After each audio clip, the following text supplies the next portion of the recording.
हर हर महादेव मित्रांनो, तुम्ही आपल्या चॅनलला जो प्रतिसाद देताय हे तुमचं प्रेम पाहून खरंच खूप छान वाटतं. असेच प्रेम करत राहा. तर आज आपण जाणार आहोत श्री क्षेत्र स्वयंभू निळकंठेश्वर मंदिरामध्ये, जे आहे पुणे जिल्ह्यातील पानशेत धरणाच्या निसर्गरम्य परिसरात. हा व्हिडिओ शेवटपर्यंत नक्की बघा. या ठिकाणचे महत्त्व, इथला इतिहास आणि संपूर्ण माहिती तुम्हाला या व्हिडिओमध्ये मिळेल.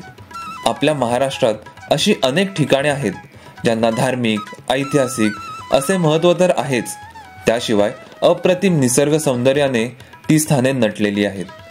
तर आज आपण भेट देणार आहोत एका अशाच ठिकाणी जेथे आपल्याला स्वयंभू महादेवांचे दर्शनही होईल आणि सुंदर निसर्गही अनुभवता येईल. हे मंदिर पुण्यातून साधारण 35 किलोमीटर आहे. मंदिरात जाण्यासाठी तुम्ही खडकवासला धरणाजवळील NDA रोडवरून जाऊ शकता. मंदिराचे लोकेशन डिस्क्रिप्शन बॉक्समध्ये दिले आहे. डोंगराच्या पायथ्याशी असलेल्या जांभळी गावापर्यंत गाडी जाऊ शकते. गावाच्या पाठीमागे असलेल्या उंच डोंगरावर वसले आहे श्री क्षेत्र निळकंठेश्वर. डोंगराच्या पायथ्याशी 2 व्हीलर व 4 व्हीलर पार्किंगची उत्तम सोय आहे. 2 व्हीलर पार्किंगसाठी 10 रुपये व 4 व्हीलर पार्किंगसाठी 20 रुपये असे रेट्स आहेत. मंदिरात जाण्यासाठी ट्रेक करत जावं लागतं, पण लहान मुले आणि ज्येष्ठ नागरिक यांच्यासाठी ट्रॅक्टरवर बसून जाण्यासाठी सोय आहे. 50 रुपयामध्ये तुम्ही मंदिराच्या दारात जाऊ शकता. येतानाही 50 रुपये देऊन तुम्ही खाली येऊ शकता. आम्ही ट्रेक करतच वर चढत गेलो. साधारण 40 ते 50 मिनिट वर चढत गेल्यावर मंदिर येते. थोडी चढण व मध्ये मध्ये पायऱ्या असे करत आम्ही मंदिरासमोर पोहोचलो. वर पोहोचल्यावर नजर जाईल तिथपर्यंत हिरवागार परिसर, थंड वारा, मध्ये मध्ये येणारा बारीक पाऊस यामुळं खूप आल्हाददायक वातावरण झालं होतं. वरून दिसणारे वरसगाव आणि पानशेत धरण आणि त्यांचा अथांग जलाशय पाहून निसर्गासमोर आपण किती लहान आहोत याची जाणीव होते. डोंगराच्या माथ्यावर महादेवांचे मोठे मंदिर आहे. 2 सुंदर हत्तींच्या स्वागत कमानीतून प्रवेश केल्यावर आपल्याला दिसतात हिंदू धर्मातील पौराणिक कथांचे चित्रीकरण केलेल्या असंख्य मूर्ती. दशावतार, इंद्राचा दरबार, निद्रिस्त कुंभकर्ण, कृष्णलीला, बकासूरवध, नवनाथ, अष्टविनायक, द्रौपदीचे वस्त्रहरण, थोर ऋषीमुनी अशा अनेक मूर्ती पाहून लहानपणी आजीने सांगितलेल्या कथा साक्षात अनुभवतच आहे असे वाटते. आपल्या समाजाला व आपल्या नवीन पिढीला आपल्या धर्माची सांस्कृतिक माहिती व ओळख व्हावी म्हणून परमपूज्य गुरुवर्य सर्जे मामा यांनी या मूर्ती साकारल्या आहेत. देशभर मोफत व्यसनमुक्तीसाठी प्रसिद्ध असलेल्या श्री क्षेत्र स्वयंभू निळकंठेश्वर देवस्थान मंदिराची निर्मिती व स्थापना दिनांक 6 मार्च 1962 रोजी परमपूज्य शिवभक्त गुरुवर्य श्री शंकरराव सर्जे मामा यांनी केली. व्यसनाधीनतेच्या गर्तेत अडकलेल्या अनेकांचे शरीर व संसार नशेमुळे उद्ध्वस्त होतात. त्यांना त्यातून बाहेर काढण्याचे व व्यसनमुक्त होण्याचे अत्यंत पुण्यकारक कार्य येथे मोफत केले जाते. सन 1962 पासून अविरत सुरू असलेल्या व्यसनमुक्ती केंद्रात आजतागायत 1 कोटी लोकांची यशस्वीपणे व्यसनमुक्ती झाली आहे. माणसाला माणसात आणणाऱ्या या देवमाणसाच्या कार्याला कोटी कोटी वंदन. अशा समाज उपयोगी कार्य करणाऱ्या थोर सर्जे मामांबद्दल आणि या स्वयंभू मंदिराची उत्पत्ती कशी झाली हे आपण जाणून घेऊया.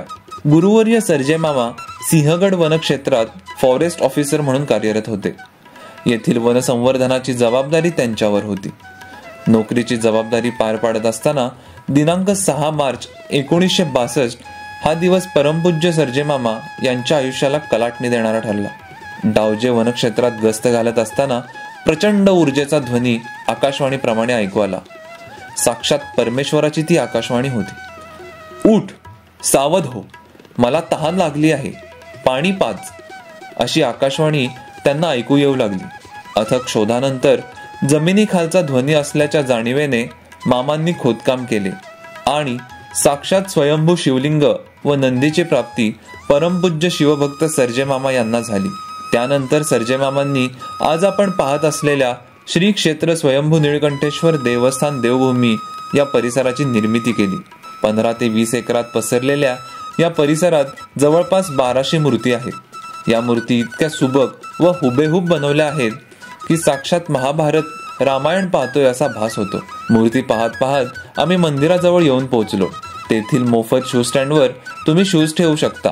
गर्भगृहात जाऊन या स्वयंभू शिवलिंगाचे दर्शन घेऊन मन तृप्त झाले. येथे महाशिवरात्री, शिवलिंग प्रकट दिन, अखंड हरिनाम सप्ताह, गुरुपौर्णिमा, त्रिपुरारी पौर्णिमा, गुरुवर्य सर्जे मामा यांची जयंती व पुण्यतिथी इत्यादी अनेक कार्यक्रम साजरे केले जातात. त्यानिमित्त लाखो भाविक येथे येतात. त्यांची राहण्याची व भोजनाची उत्तम सोय येथे मोफत केली जाते. दर्शन घेऊन आल्यावर आम्ही परत दुसऱ्या बाजूच्या मूर्ती पाहू लागलो. कुंभकर्णाला झोपेतून जागे करण्यासाठी अतोनात प्रयत्न करणारे दैत्य पाहून आम्ही खूप हसलो.